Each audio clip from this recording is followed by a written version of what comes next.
tentang harta kita. Kata Rasulullah sallallahu alaihi wasallam, "An malihi min aina iktasabahu wa fima anfaqahu."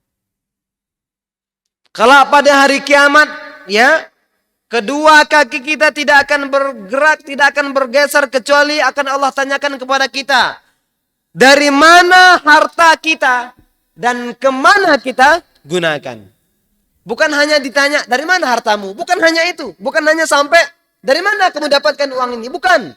Tapi lebih kepada kemana kamu gunakan harta ini.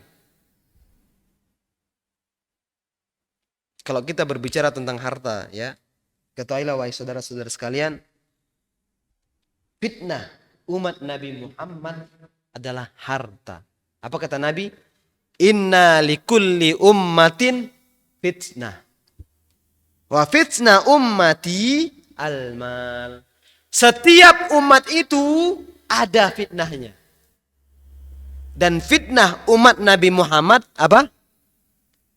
Fitnah umat Nabi Muhammad tidak lain dan tidak bukan adalah harta. Inilah fitnah umat Nabi Muhammad sallallahu alaihi wasallam. Jadi setiap umat itu ada fitnahnya. Umat Nabi Musa, umat Nabi Nuh, umat Nabi yang lainnya, umat para anbiya yang lain, umat para nabi yang lainnya. Dan fitnah umat Nabi Muhammad adalah harta. Jadi masalah harta ini, ya, Bapak-bapak sekalian, banyak yang enggak amanah masalah harta ini. Bahkan, ya, banyak sering kita dapatkan yang seharusnya jabatannya 4 atau 5 tahun harus berakhir 2 tahun karena harta. Karena tidak amanah. Karena tidak puas, akhirnya korupsi, akhirnya tersangka. Yang harusnya jabatan 4 atau sampai 5 tahun berakhir 1 tahun karena harta. Karena enggak amanah terhadap harta. Bahkan masalah pekerjaan juga misalnya, ya. Banyak manusia yang mencari nafkah bukan dari yang halal. Makanya benar kata Nabi, ya. Kata Nabi sallallahu alaihi wasallam, sayati 'alan nasi zamanun la yubalil mar'u ma akhadha minhu amin halalin aw min haramin. Kata Nabi sallallahu alaihi wasallam, akan datang suatu zaman seseorang tidak lagi peduli dari mana dia mendapatkan hartanya. Apakah dari cara yang halal atau dari cara yang haram? Yang kita makan ini dari yang halal atau dari yang haram? Sudah datang belum zamannya? Nabi katakan tadi akan datang suatu zaman orang tidak peduli lagi dia dapat harta dari halal atau haram. Sudah datang belum zamannya? Orang tidak lagi peduli dia dapat harta dari yang halal, dia dapat harta dari yang haram. Tidak lagi peduli. Sudah ada? Sudah. Maka benar kata Nabi sallallahu alaihi wasallam. Sekarang manusia pukul rata saja. Ya. Mau dari yang halal, mau dari yang haram, yang penting saya dapat uang. Inilah musibah. Enggak peduli lagi.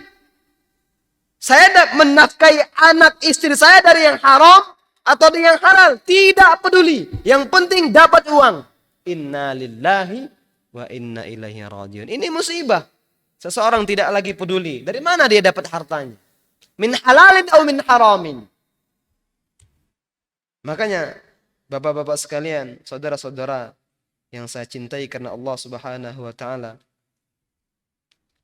Setelah kita mendapatkan harta, dari mana kita mendapatkan harta tersebut, ya, dari mana kita miliki harta tersebut, Allah juga akan tanyakan kepada kita, kemana engkau gunakan harta tersebut. Wahai hambaku, aku pinjamkan engkau harta. Aku berikan kenikmatan engkau berupa harta yang lebih.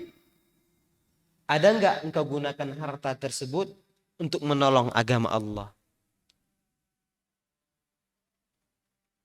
Itu juga bakalan ditanyakan oleh Allah Subhanahu wa taala. Saya mendapatkan harta dari yang halal, alhamdulillah. Nah, apa pertanyaan Allah? Ada enggak harta tersebut engkau gunakan untuk menolong agama Allah?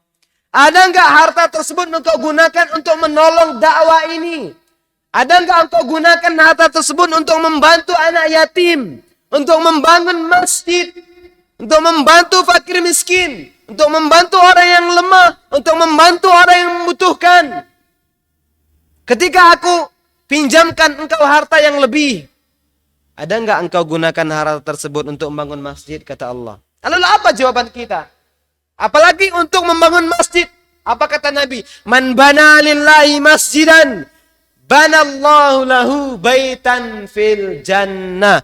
Barang siapa yang membangun masjid karena Allah, Allah niscaya akan membangunkan dia rumah di surga. Masya Allah. Kira-kira ada enggak yang ingin memiliki rumah di surga? Ada yang enggak ingin? Semua kita ingin dibangunkan istana di surga oleh Allah Subhanahu wa taala. Maka kata Nabi, man bana lillahi masjidan, barang siapa yang membangun masjid karena Allah, banallahu lahu baitan fil jannah. Allah akan membangunkan dia sebuah istana di surga, Masya Allah. Membangun masjid bukan berarti kita, oh ada masjid sini dibangun sendiri, bukan. Mungkin kita ada rezeki sekilo paku, satu sak semen misalnya, atau batu bata, atau timbunannya, atau lampunya, atau atapnya, atau instalasi listriknya. Ketika dia terbangun akan menjadi sebuah masjid. Meskipun hanya kita menyumbang sekilo paku, ketika dia menjadi bangunan akan menjadi sebuah masjid. Dan kita gunakan harta ini ikhlas untuk membangun masjid, maka Allah akan membangunkan bagi kita sebuah rumah di surga. Masya Allah.